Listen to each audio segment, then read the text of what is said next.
huge day in Westminster. In a moment, we'll be going live to the Commons for Prime Minister's question times, and we'll be going through the post-match analysis with my fantastic panel of politicians. Let me know what you think by emailing GBViews at gbnews.uk or tweet me at GBNews.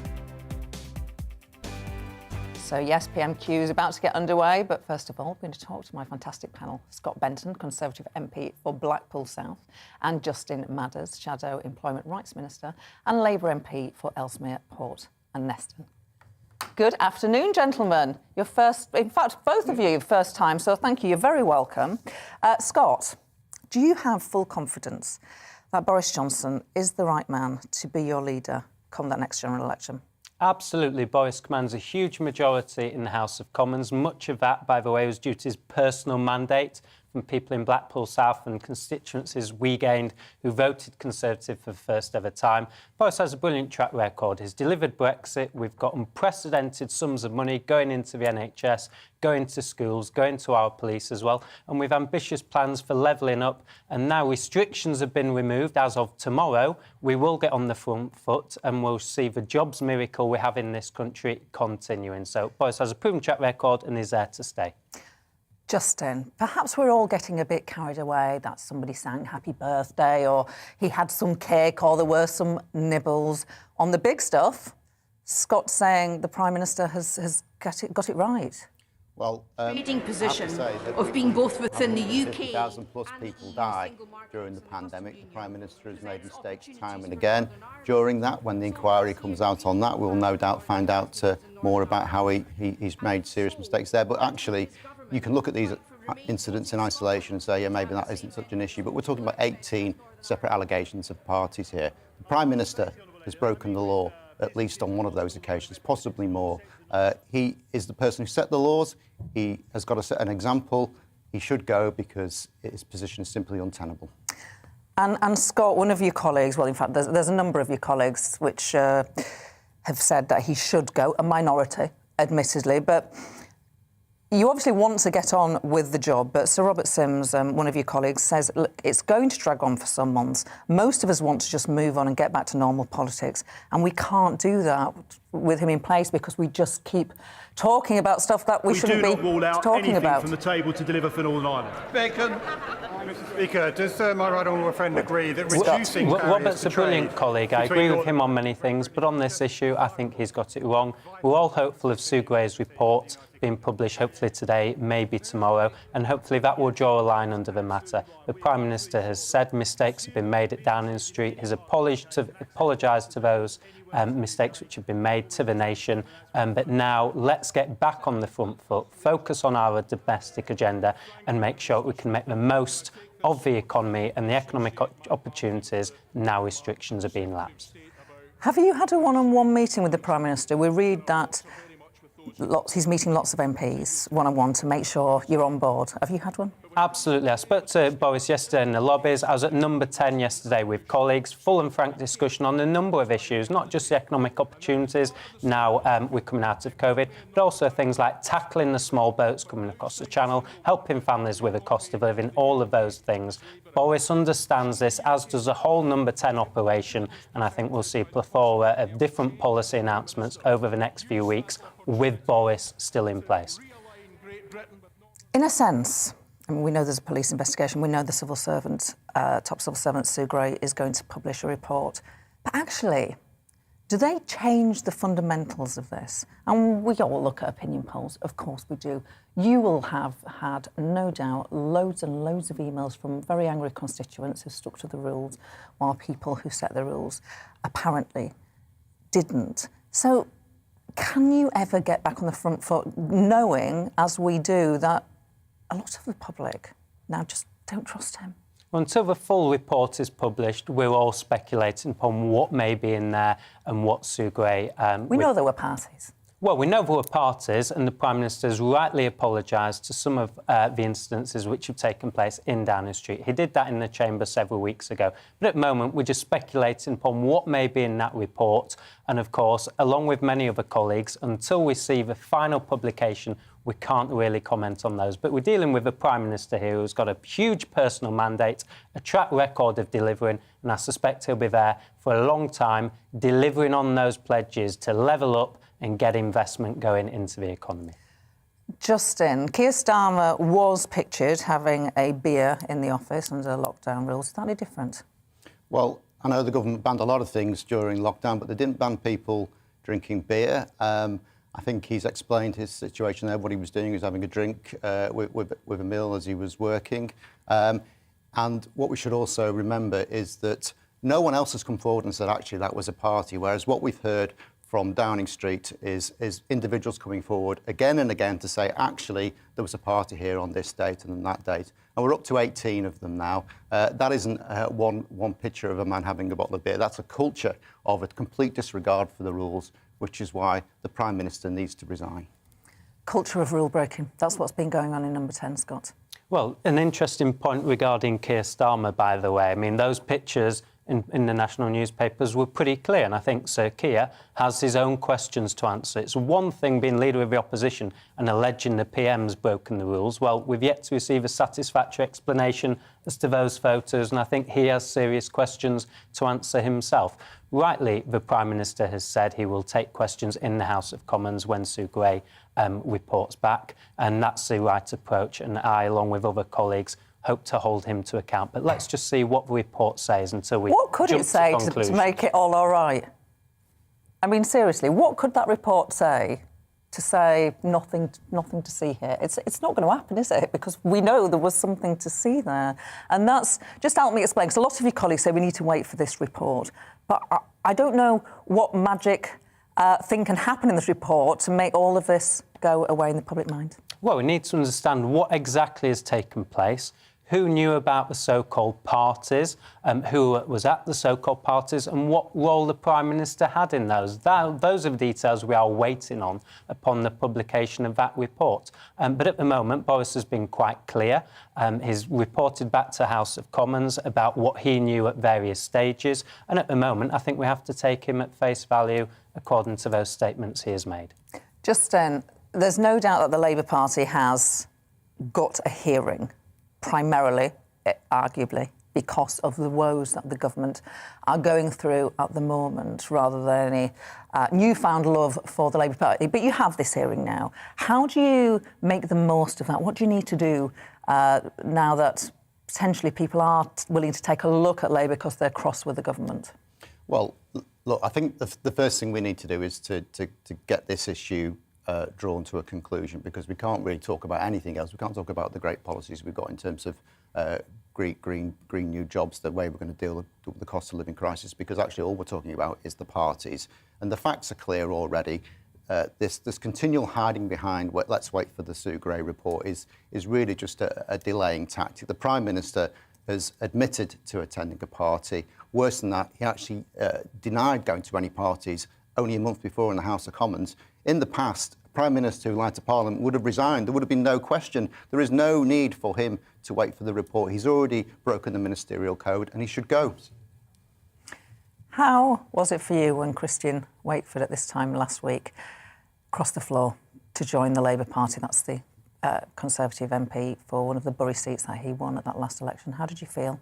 Extremely disappointed. 22,000 people in Bury South voted Conservative to get Brexit done, to level up, and by the way, for Boris Johnson in a huge part. So for a colleague to cross the floor without any personal mandate to do so, I think his constituents will rightly be disgusted. Now, I was one of many colleagues in Bury South at the weekend knocking on doors, and I can say the feedback was tremendous. Even Labour voters disagreed with his decision to jump ship. If you're in the blue team or the red team, you can't just transfer without any strings attached to an opposition team. That's not British politics. I think people will rightly be disgusted and extremely disappointed with his decision.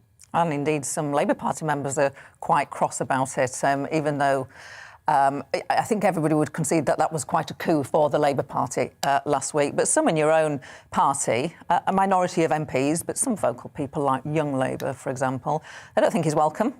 Well, of course, there will be different opinions on this, but we have to remember we're going to win an election. We've actually got to persuade Conservative voters, former Conservative voters, to come across and support us. So the fact that we're getting MPs to do that, I think, is a really positive sign. And look, we obviously have heard from him about some of the things that were happening to him, about investment being pulled from his constituency. I'm not surprised he's left that party, because if that's the way they treat their own MPs, what does it say about the rest of us? Did it damage morale when he went? No, in fact, quite the opposite. I think it brought the party together. And in fact, I do know for a fact there were colleagues who were thinking about submitting letters of no confidence in Boris. They saw what Christian had done, and actually it dissuaded them completely. And I think their support for the Prime Minister certainly improved, and colleagues rallied around each other. So if it was part of a Labour plot to dislodge and weaken the Prime Minister, it didn't half badly backfire. Have you paused even for a millisecond to consider sending in a letter? Not at all.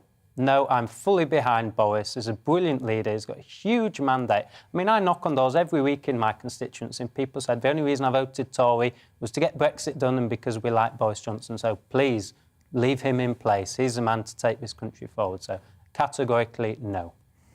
And Boris Johnson, you know, he's quite a one-off in terms of politics. He delivered quite a remarkable victory for the Conservatives at that last election. He's a busted flush. Come on. I mean, the majority of the public want him to go. It's very clear he's broken the rules. It's very clear he's lied about it.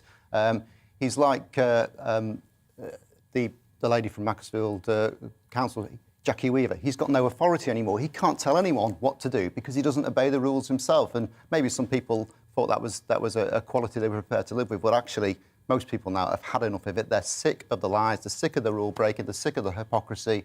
And really, we deserve better from our Prime Minister. What would you be asking Prime Minister's Question Time today? Always much harder for the MP on the governing side, obviously, to hold the Prime Minister to account, but also not to be too difficult. Absolutely. Well, probably three different questions rolled into one. My mailbag, Gloria, is full of people very concerned about the small boats issue on the channel. So I'll be quite honest, I mentioned this at number 10 yesterday. We have to be far tougher on illegal immigration and sorting that out. But also people in my constituency very concerned about the cost of living. So I'd also want to see something from the government on help for people with energy bills. So probably one of those two questions. So interesting. Every time I ask that question, normally the Conservative sitting in that seat goes straight to small boats. So it must be quite sizable in your inbox. Absolutely. Justin, what would you be asking the Prime Minister today? Easier, of course, for the opposition. Well, I would be asking him why he said to Parliament on the 8th of December there were no parties, and then on the 12th of January he admitted to being at a party, and why, given that he's lied to Parliament, he's still in his job. That's a pretty fair comment, is it not? I think the Speaker, we can see the Speaker there. I reckon we are very soon going to be going to the Chamber live, but not quite yet. So how significant is the matter of small boats in your inbox? Absolutely. We're going live to the House of Commons. Earlier this morning. This Sunday marks a tragic day in our history. This was one of the darkest days of the Troubles, and that's the 50th anniversary of Bloody Sunday. And I echo his call to learn from the past, to reconcile and build a shared, peaceful and prosperous future. Mr. Speaker, this morning I had meetings with ministerial colleagues and others. In addition to my duties in this House, I shall have further such meetings later today. I associate my remarks with the Prime Minister on Bloody Sunday. Did the Prime Minister agree to the Chancellor of the Exchequer writing off £4.3 billion of fraud? That's £154 of every household in the country. That went directly into the pockets of fraudsters. No, of course not, Mr. Speaker. But what I can tell him, we do not support fraudsters or those who steal from the public purse, Mr. Speaker. But what I can tell her is that everybody in this country should be very proud of the huge effort that was made by Lord Agnew and others to secure ventilators and to secure PPE. And at the time, Captain Hindsight and others were calling Mr. Speaker. Craig Tracy. Thank you, Mr. Speaker. My local hospital, the George Eliot, has recently issued all of its staff, helpers and volunteers with a medal in recognition of the work that they've done and continue to do through the COVID pandemic. Would the Prime Minister join me in thanking them all for the incredible work they've done, including the specialist teams such as palliative care, who've had to act as surrogate families for patients whose relatives who've been able to attend because of restrictions? And will he consider following their lead in issuing a National Service Medal for all of our key workers who've done such an outstanding job in keeping our country going through the pandemic? Prime Minister. Yes, of course, Mr. Speaker. I thank my honourable friend, and I'm pleased that so many of the volunteers and the staff at George Eliot Hospital have been recognised in the Queen's New Year's honours list. I've seen the medal that they are proposing, and I think it's lovely, Mr. Speaker. And as I've told the House before, we're establishing a UK Commission on COVID commemoration to consider how we can commemorate everything that we've all been through, and the Commission will also consider how we can recognise the courage of frontline workers. We now come to the Leader of the Opposition, Keir Starmer. Thank you, Mr. Speaker, and can I join with the Prime Minister in his comments in relation to Bloody Sunday? The Ministerial Code says that ministers who knowingly mislead Parliament will be expected to offer their resignation. Does the Prime Minister believe that applies to him? Prime Minister. Mr. Speaker, of course, but let me tell the House that I think he's inviting a question about an investigation which, as you know, Mr. Speaker, I can't comment, and on which he, as a lawyer, Mr. Speaker, will know that I can't comment on. And what I am focused on is delivering the fastest recovery of any European economy from COVID, the fastest booster rollout, 400,000 more people on the payrolls now than there were before the pandemic began. And we're launching a policy tomorrow, Mr. Speaker. He talks about people being out of work. In my case, that's what I understand why he wants it. We're launching a plan tomorrow, Mr. Speaker, to get 500,000 people off welfare into work. It's a fantastic idea. I hope he supports it. Keir Starmer. I think the Prime Minister said yes, he agrees the code does apply to him. Yes. And therefore, if he misled Parliament, he must resign. Yes. On the 1st of December, the Prime Minister told this House, in relation to parties during lockdown, all guidance was followed completely in number 10 from that dispatch box. Yeah. On the 8th of December, looks quizzical, he said it. On the 8th of December, the Prime Minister told this House, I have been repeatedly assured since these allegations emerged there was no party. So since he acknowledges the Ministerial Code applies to him, will he now resign? No, Mr. Speaker. But, you know, since he asks about COVID restrictions, let me just remind the House, and indeed remind the country, that he has been relentlessly opportunistic throughout. He has flip-flopped from one side to the other. He would have kept us in lockdown in the summer, Mr. Speaker.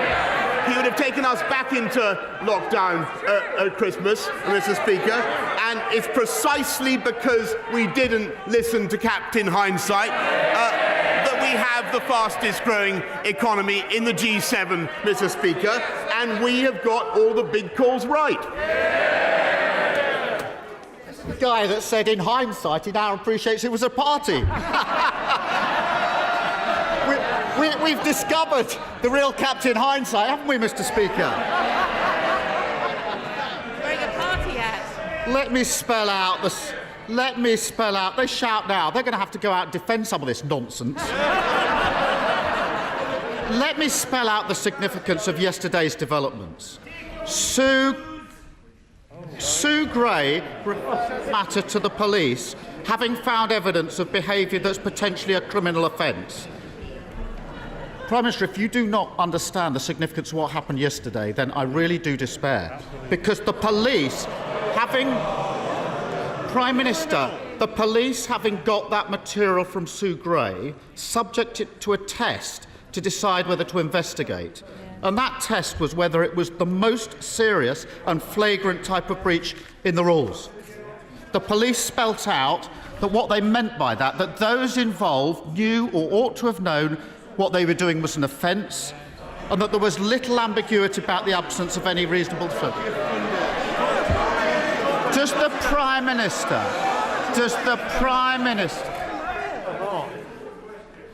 This question will continue, and I will hear the question. Unfortunately, you might not believe this, but our constituents are very interested in both the questions and the answers. If some members do not wish to hear it, please leave quietly. Keir Starmer. Mr. Speaker, having got the material from Sue Gray, the police had to take a decision as to whether what they had before them was the most serious and flagrant types of breach of the rules. If members want to laugh at that, laugh. The police spelt out what they meant. They decided on the material they've already got that those involved knew or ought to have known what they were doing was an offence, and that there was little ambiguity around the absence of any reasonable defence. Does the Prime Minister really not understand the damage his behaviour is doing to our country? Mr. Speaker, I hope that the right honourable gentleman understands that although the issue that he raises is important, there is simply no way, as he knows, as a lawyer, that I can comment on the investigation that he is currently taking place. But what he also knows, he talks about the most serious issue. He talks about the most serious issue before the public today and before the world today. It's almost as though he was in ignorance of the fact, Mr. Speaker, that we have a crisis on the borders of Ukraine, and I can tell him what is going on in the cabinet room of this country is that the UK government, no, Mr. Speaker, the UK government is bringing the West together so that we have, led by this government and this Prime Minister and our Foreign Secretary and Defence Secretary, to bring the West together to have the toughest possible package of sanctions to deter President Putin from what I think would be a reckless and a catastrophic invasion. That is what this government is doing. We're getting on with the job, and I think he needs to raise his game, frankly.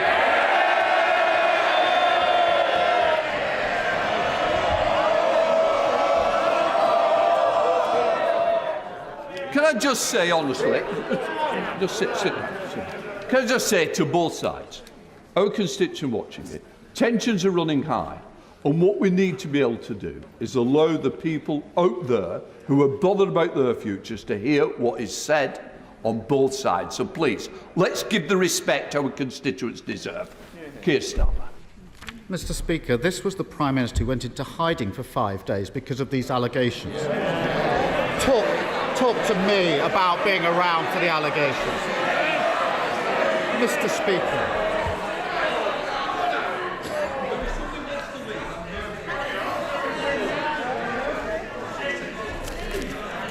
Can I just say, I don't want to do this, but I am determined to make sure our constituents can hear. The next person that stops me hearing will not be continuing in this debate. Questions? Mr. Speaker, the Prime Minister's continual defence is wait for the Sue Gray report. On the 8th of December, he told this House, I will place a copy of the report in the library of the House of Commons.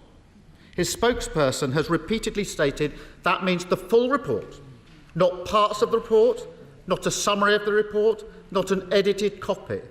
So can the Prime Minister confirm that he will publish the full Sue Gray report as he receives it?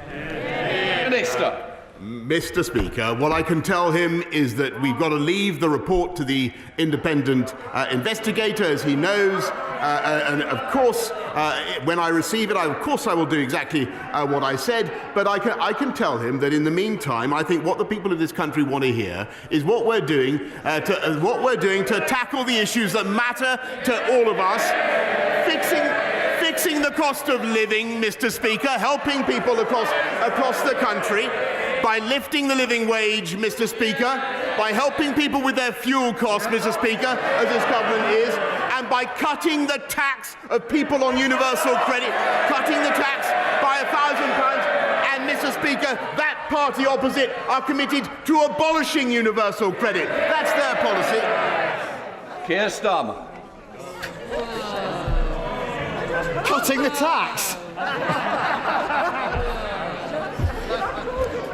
The police say the evidence meets the test. Frankly, the public have made up their minds. They know he's not fit for the job, and that's what really matters here. Throughout this scandal, the Tories have done immense damage to public trust. When the leader of the Scottish Conservatives said the Prime Minister should resign, the leader of the House called him a lightweight. English Conservatives publicly undermining the Union by treating Scotland with utter disdain. How much damage are the Prime Minister and his Cabinet prepared to do to save his skin? Minister. Well, Mr. Speaker, I think that he was offering a yet more general criticism of what's been going on in Downing Street. Let me just remind the House of what's been going on in Downing Street.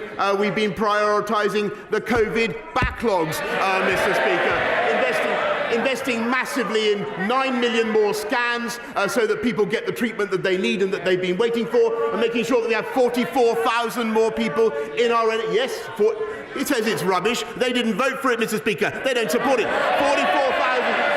44,000 more people in our NHS now than there were in 2020, Mr. And we're fixing social care, Mr. Speaker, which governments have neglected for decades, and Labour did absolutely nothing. They have no plan at all to fix the NHS or to fix social care.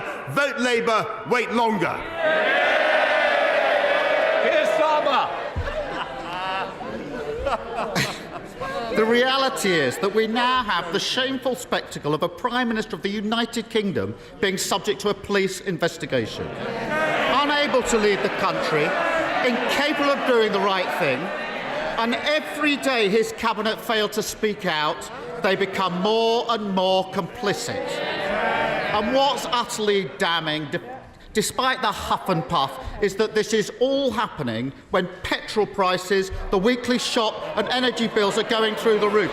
3 months ago, Labour suggested cutting VAT from energy bills. Still, the government has failed to act. Instead of getting on with their jobs, they're wheeled out to save his.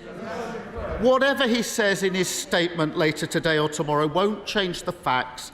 Isn't this a Prime Minister and a government that have shown nothing but contempt for the decency, honesty and respect that define this country? Prime Minister. No, Mr. Speaker, we love this country and we're doing everything in our power to help this country.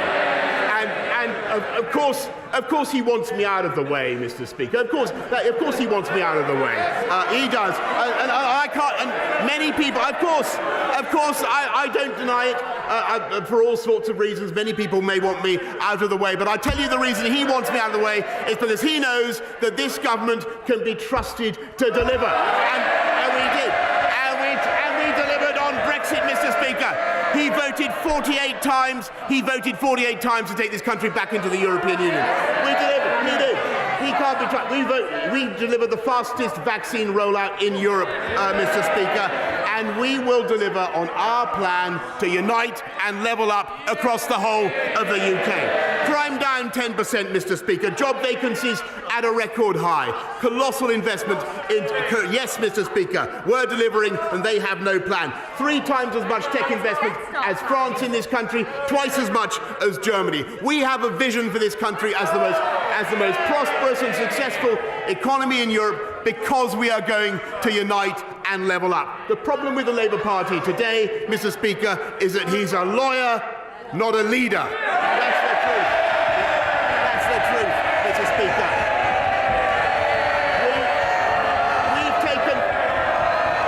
We've taken the tough decisions. I can't hear what the Prime Minister's got to say. No. I would have thought he's the Prime Minister of this side of the House. I'm surprised that this side of the House doesn't want to listen to it, because I do. Prime Minister. Well, Mr. Speaker, I only wanted to add the point that we've taken the tough decisions, we've got the big calls right, and in particular I, am getting on with the job.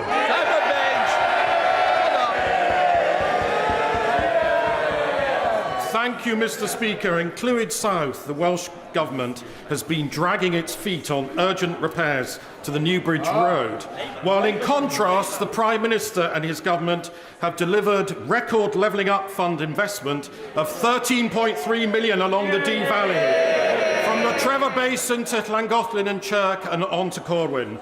Will the Prime Minister comment on how the next phase of the Levelling Up Fund will bring hope and prosperity to other communities right across our proud union of the United Kingdom? Prime Minister. I thank my honourable friend very much, and what pleasure it gives me to address the member for Clwyd South, where I tried unsuccessfully so many years ago. And I'm delighted that a Conservative government is now investing so massively in levelling up in Clwyd South and across the whole of Wales. We now come to the leader of the SNP, Ian Blackford. Thank you, Mr. Speaker. And can I associate myself with the remarks of the Prime Minister on Bloody Sunday? And I'm sure, Mr. Speaker, you and the entire House will want to commemorate tomorrow the Holocaust Memorial Day, when 6 million Jews lost their lives at the hands of the regime of Hitler. And of course, we remember other genocides, not least more recently in Bosnia, and we all pray for continued peace in that country. Mr. Speaker, at the heart of this matter, we have a Prime Minister who is being investigated by the police for breaking his own laws.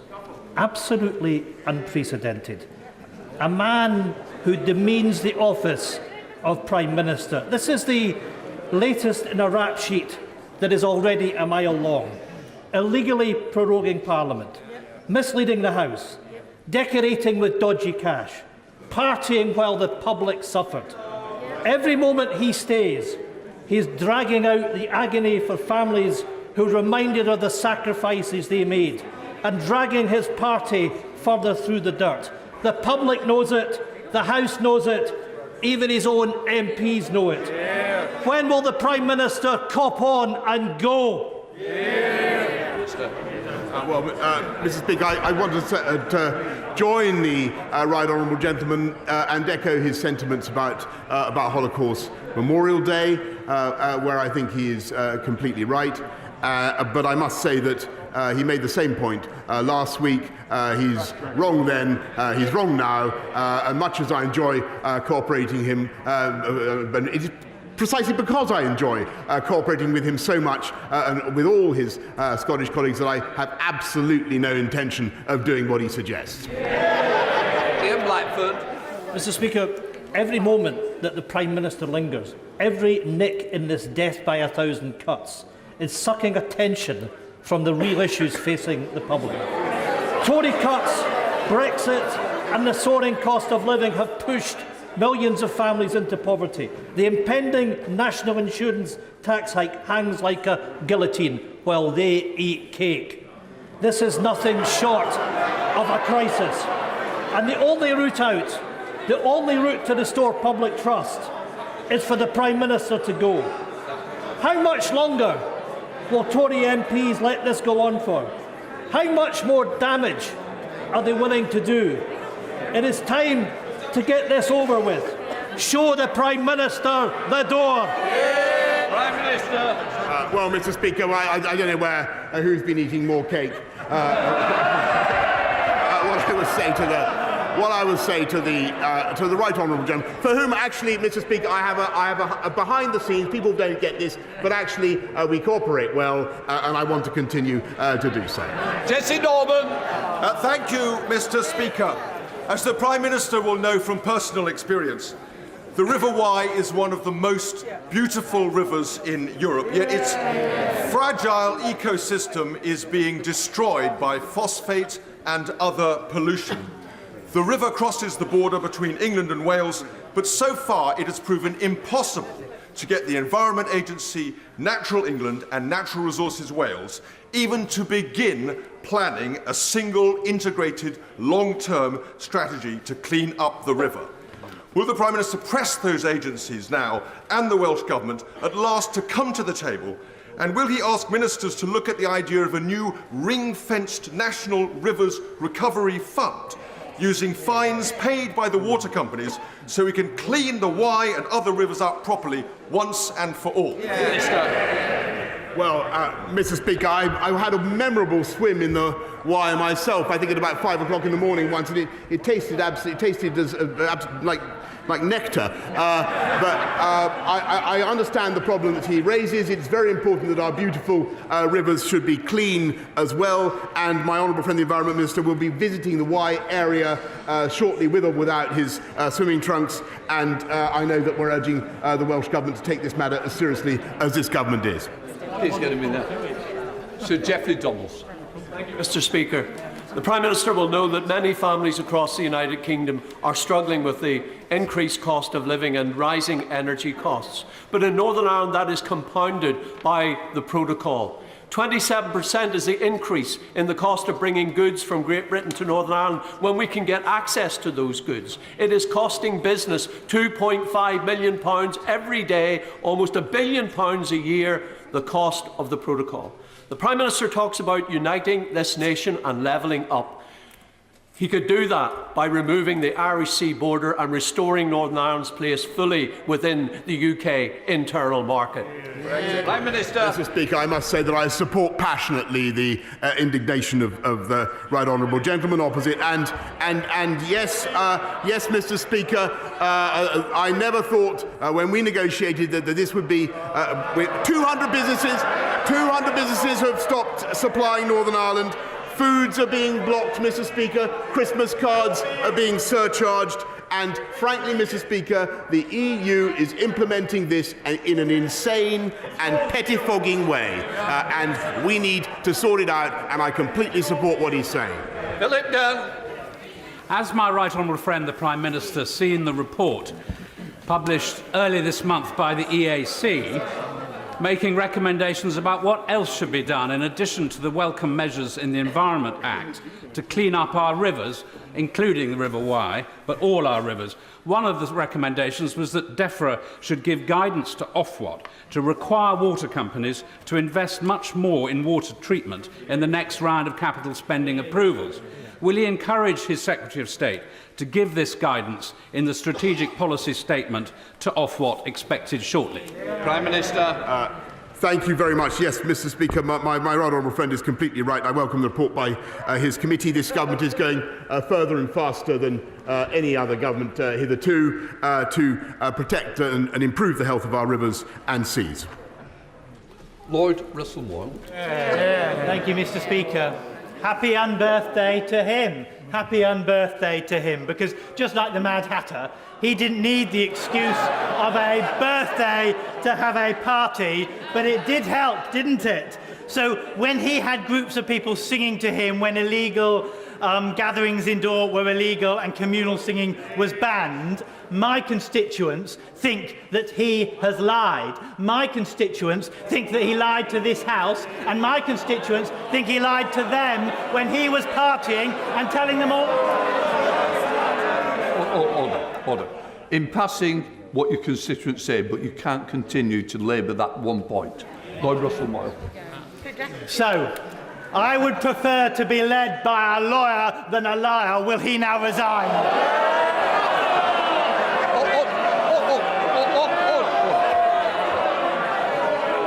The honourable member will be withdrawing that last comment. I withdraw it. That's what my constituents think, not mine. Right to less of that, Prime Minister.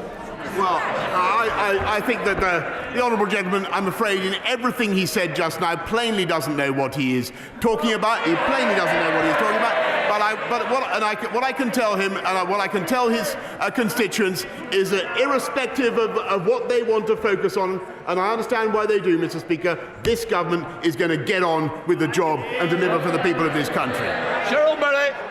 Mr. Speaker, the great people of Cornwall voted in our Prime Minister on a promise to get Brexit done. He was successful. Faced with the global pandemic, our Prime Minister set out to build a world-beating vaccination programme to save lives. Mr. Speaker, he was successful. He's now lifted COVID restrictions against huge pressure not to do so, and he's got the economy back on track. Can I ask my right honourable friend, the Prime Minister, will he continue to deliver on the priorities of my constituents and the millions residents across this country who voted for him in 2019. Mr. Speaker, I really can't improve on the brilliant question. The people of South East Cornwall are lucky to have my honourable friend as such a representative, and she's right in what she says. Jonathan Edwards. Diolch, Mr. Speaker. Tomorrow is the second anniversary since my constituent Michael Leary was murdered and his body desecrated in an attempt to cover up the crime. Will he meet with campaigners and myself to discuss the need for a new offence or amended sentencing guidelines to reflect the extra suffering faced by the families of murdered victims whose bodies were concealed or desecrated? Prime Minister. Well, I thank him very much for drawing this appalling case to the attention of the House, and I can certainly assure him that he will be getting the meeting he needs at the earliest opportunity. Sir Mike Penning. Thank you very much, Mr. Speaker. On the 24th of November, Mr. Speaker, I asked the Prime Minister if he would meet with me and my constituents about the future or lack of future of a new hospital in Hemel Hempstead. I thought when I put in the question today that I'd have to ask the same question, but last night I was offered the meeting. So on another note, Prime Minister, many children in this country are suffering from a special form of seizure, which medical cannabis prescribed by a consultant actually helps them live. Only 2 children in this country get that free on the NHS.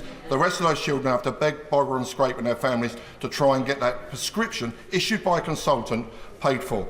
Can the Prime Minister please use the political will? I know the Secretary of State has the political will, but please push this forward so these children live. Prime Minister. I thank my honourable friend. I'm delighted he has the meeting that he wanted.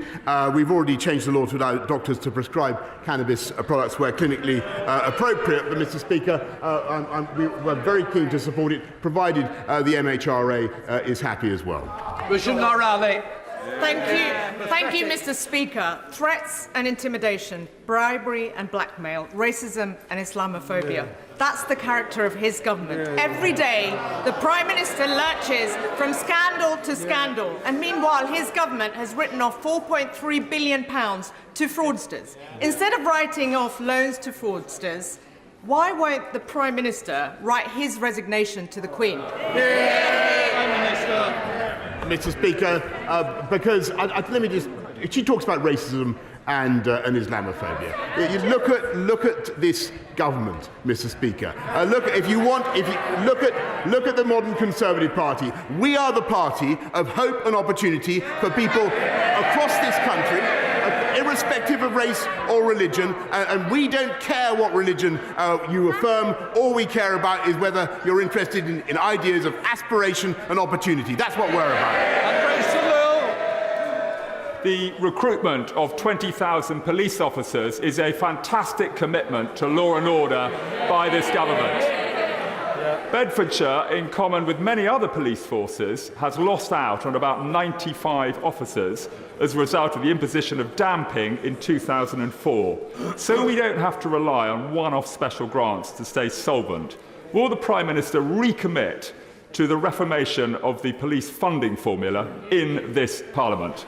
Prime Minister. My right honourable friend, the policing minister, has assured me we're going to be introducing a new funding formula before the end of the Parliament, but I'm pleased that Bedfordshire Police have already recruited 100 additional officers as part of our uplift programme. That's part of the 11,000 more that this government has put on the streets. Mike Nolan. Thank you, Mr. Speaker. Twice in recent months I've asked the PM about his and his Transport Secretary commitment to deliver the PM's pledge to invest in UK-built ZEBs zero-emission buses. I did not receive a clear answer. Worrying reports in the media of Treasury cuts to bus buying plans highlight a conflict between the PM and his Chancellor. Prime Minister, is the current Chancellor denying you, the current Prime Minister, the right to fulfil your pledge to buy 4,000 zero-emission buses? Prime Minister. Sorry. Mr. Speaker, there's never in the history of this country been such a bonanza for buses. I am personally a bus fanatic. We're putting £5 billion into buses and cycling during this Parliament, and £355 million into new funding for zero-emission buses. And yes, of course, we want to see the benefits of that funding spread right across the whole of the United Kingdom. Louis French. Mr. Speaker, securing extra health services at Queen Mary's Hospital Sidcup is a key priority for local residents, as it is for me as the first homegrown MP for Old Bexley and Sidcup. Will the Prime Minister support me in delivering this extra investment for our local hospital and join me in thanking all of the staff at Queen Mary's for their incredible efforts? Thank you. Prime Minister. Yes, and I can't say what a joy it is to welcome my honourable friend to his place. Joy seems a bit confined on the benches opposite, Mr. Speaker. I thank him for his work and support for everybody at Queen Mary's Hospital, which he and I have campaigned for many years. Last year, Queen Mary's received £800,000 of funding, and I hope that it will benefit further from the £1 million funding awarded to the Oxley's NHS Foundation Trust to improve technology services across its estates. Richard Bergen. Thank you, Mr. Speaker. A nurse who organised a small socially distanced demonstration against this government's pay cuts was fined £10,000. People out there are sick to the back teeth of it being one rule for the Tories and another for everyone else. The Prime Minister, for once, needs to do a decent thing. For God's sake, resign. Mr. Speaker, I don't think there was a question there.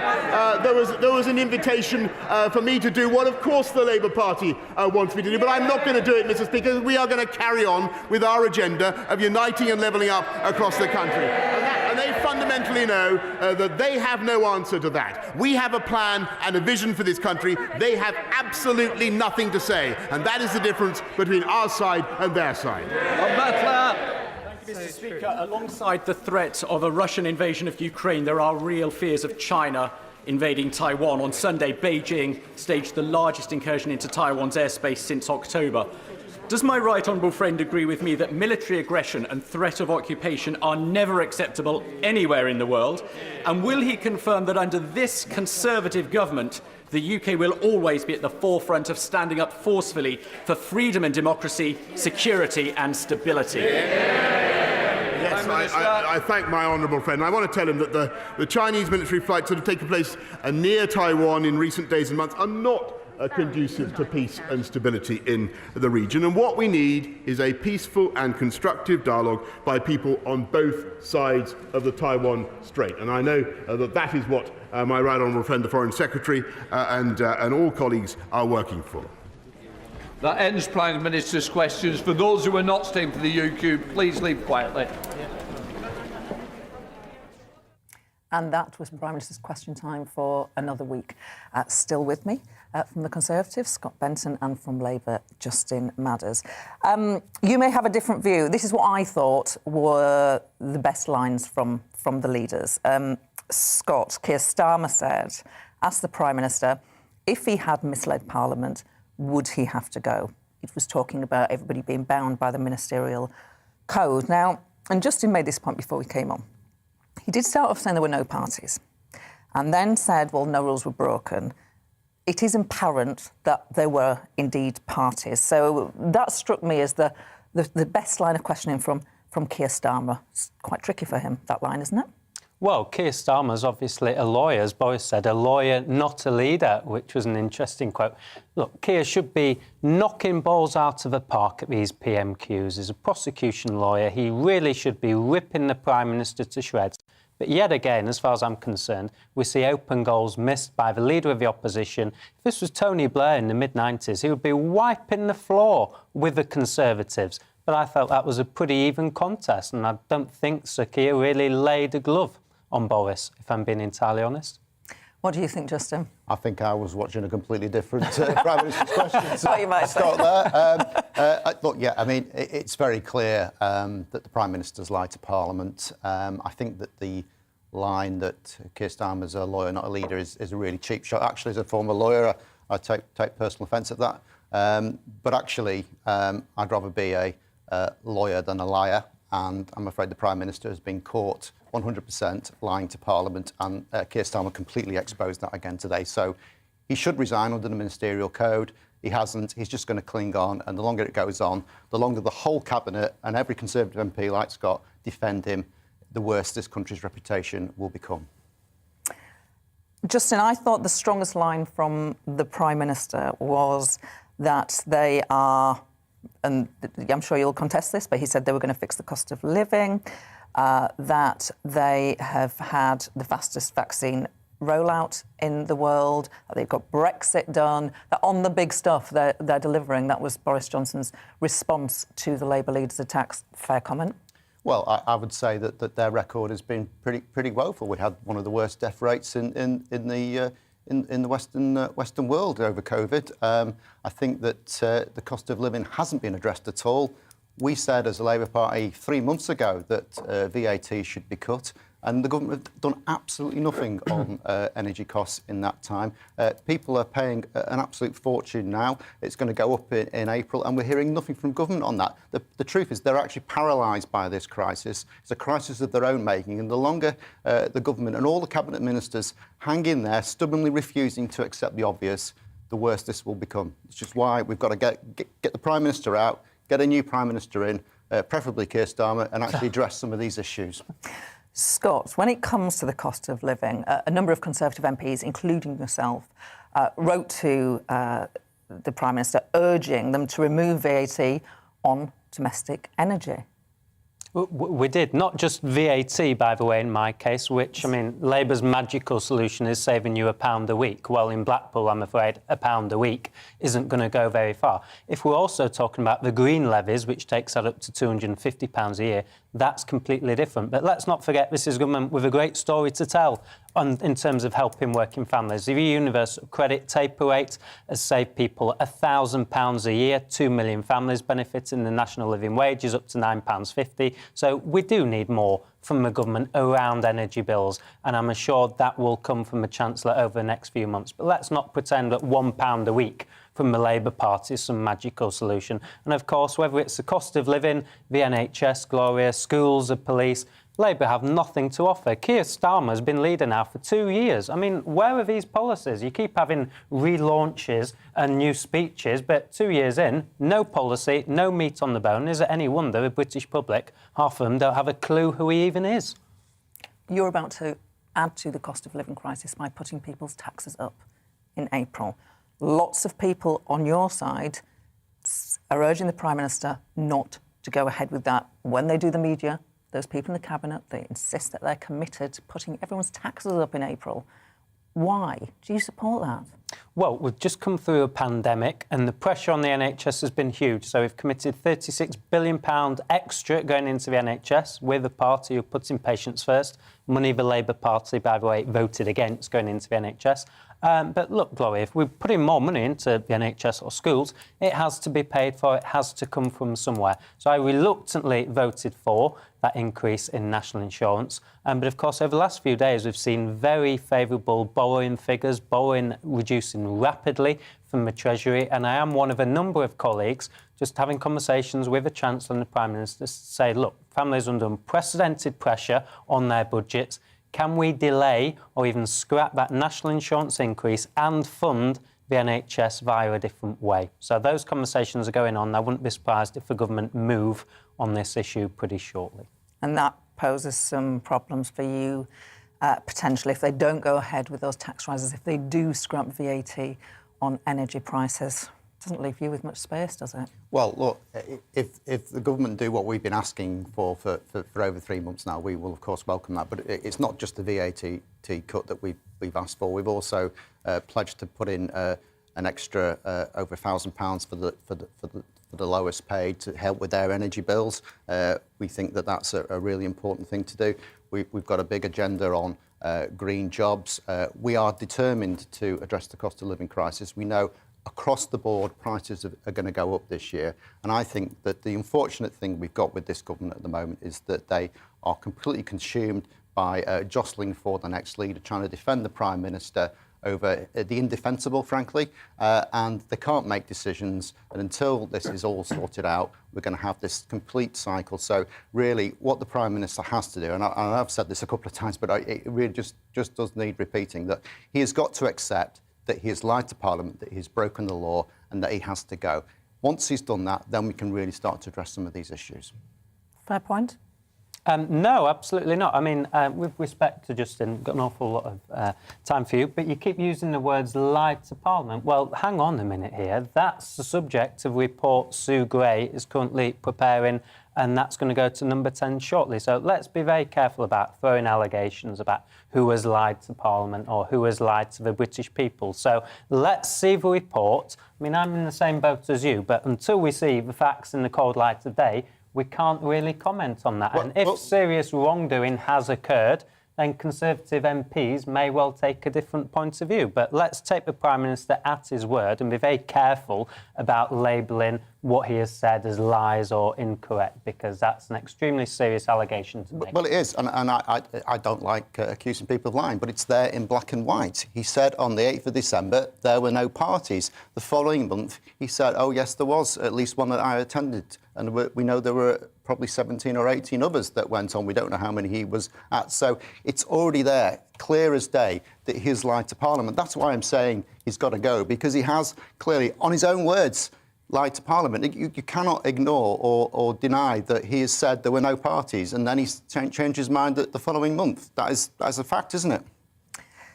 Now, let's do some therapy. So when Justin and I were MPs, when Jeremy Corbyn was leader of the Labour Party, there was no doubt that the Labour Party was in a state of civil war. It was a very unhappy place.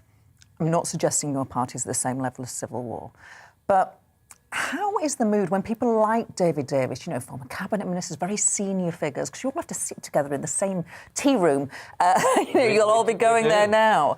How are the sort of massive differences of opinion that exist, most loyal to the Prime Minister, but a significant number who are very, very angry with the Prime Minister and not afraid to say so? Are you still talking to each other? Most of us are, Gloria, to tell you the honest truth. I mean, look, you've alluded to the Labour Party. The Conservative Party is clearly going through a very, very difficult period at the moment, which is why we need the report by Sue Gray to be commissioned and published so we can all move on, and hopefully it will draw a line under that. But the vast majority of colleagues respect each other. Certainly on the Conservative benches we have more in common than divides us, and clearly on this issue or other policy issues colleagues are going to take opposing views. I was disappointed with some of the comments from colleagues, including David Davis last week in Prime Minister's question times. But look, I still speak to David and indeed all colleagues as well. So I think once Prime Minister's personal issue has been sorted out, I think we'll draw a line under the situation and move on, and that will be Boris taking us forward. Will the voters move on? Because it's them that feel betrayed. Not all, but, the polls suggest that a significant number are very, very angry with the Prime Minister. Yes, I think that's certainly the case. And of course, there's so many misunderstandings at the moment about what has actually been alleged. And again, until we see that report and that's commissioned and people can read it for themselves, it will be posted for the public to read. I think people will then make their own minds up. But do you think your voters are going, gosh, I need the Sue Gray report to make a judgment on this? I mean, come on. No, I absolutely agree. I can assure you 99.99% of my constituents... They won't know about who Sue Gray is. ...are not going to read the report. Let's not fool ourselves here. But what it will do from the media side of things and indeed the Parliament side of things is draw a line under the issue. Colleagues in my party will make their feelings known. They will make an opinion on that report and where they go from there. And then that will allow us as a party to move forward and to talk about the record number of job opportunities we have in Blackpool and elsewhere, the brilliant investment going into the NHS, social care and education. And when I knock on doors, like I do every weekend, Gloria, those are the issues people talk to me about. Do you know, Justin, we get a fair number of emails from our viewers. I think this applies for all TV news stations, saying that we are getting this way out of proportion, and that compared to the big stuff, parties should not depose a Prime Minister who was elected by such a big majority. Is it all being blown out of proportion? I don't think it is, because in this country, the law applies equally to everyone, and the person in particular who has been making those laws should be abiding by them. The fact that he hasn't done, and the fact that he's been presiding over a culture in Downing Street, where law breaking seems to be going on an almost weekly basis, is simply unacceptable for any democracy. I've had lots of emails from people very, very angry about this. They've talked about very tragic and difficult circumstances in their own lives where they've not been able to be with loved ones because they obeyed the rules. And the fact that they see the Prime Minister breaking those rules and apparently trying to fudge and obfuscate about the whole thing really just makes them very angry. We can't move on from this until he goes, because he simply has set such a bad example for the rest of the country. We're going to join our political correspondent in a moment, but last word to you. I mean, Justin, you know, that was quite a speech from Justin damning the Prime Minister. I think people are getting this entirely out of proportion. The Prime Minister has serious questions to answer, and hopefully when the report concludes, he will come to Parliament and do those. But for goodness sake, we have Russia preparing to invade Ukraine, the biggest political crisis, arguably, Europe has faced for decades, and yet we have the media primarily and some Labour politicians focusing on this Westminster bubble story. I think people are more concerned about their everyday lives, like tackling the cost of living, like making sure their elderly grandma can get an NHS appointment with their GP, rather than a bit of birthday cake being served in number 10. I have loved having you two on the programme, an all-Northern panel today for Prime Minister's Question Time. Justin Madders from Labour, Scott Benton from the Conservatives. Please do come back. It's been great to have you. And our political correspondent, Tom Howard, is down in Westminster for us. Tom. Yes, it was a pretty exciting Prime Minister's Questions. It feels like Prime Minister's Questions over the course of the last 3 weeks have got more and more seismic as time has gone on. 3 weeks ago, we were saying... Oh, Tom Howard, I was just allowing Justin and Scott to leave the studio. But no, you are back because we were struggling technically with that. We are going to get a conclusion in terms of the Sue Gray report this week. That's not in doubt, is it? We don't have any sense of timing, or do we? Next 24 hours, is that what we're reckoning? I would expect it potentially to be today or tomorrow. I think it certainly wouldn't be published on a Friday, because the Prime Minister would be expected to give an instant reaction and response via a statement. So probably this afternoon or maybe tomorrow. But I'm sure loads of Labour colleagues would like the opportunity to question the Prime Minister. And if perhaps you would as well. Indeed, I will be there, Justin. But if it's on a Thursday, that sometimes makes it a bit more difficult, doesn't it, to question the PM? Well, it does, but I think look, this is obviously going to be a really, really important moment for British politics, and I think what's critical is that the report is published in full and that people have an opportunity to read it before the Prime Minister gives his statement, because what we don't want is for it to be rushed out, him bounce Parliament into a statement when people haven't had a chance to digest it, and it'll just look again like he's trying to sort of get away with things. So I think it's probably going to happen this week. I hope it does. It seems that the police investigation is not going to delay matters.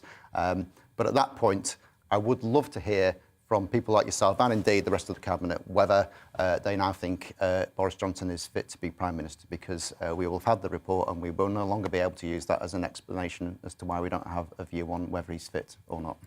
And that statement will be made by the Prime Minister. We assume, obviously, he will have advance notification of it. We assume the Leader of the Opposition will have advance notification of it.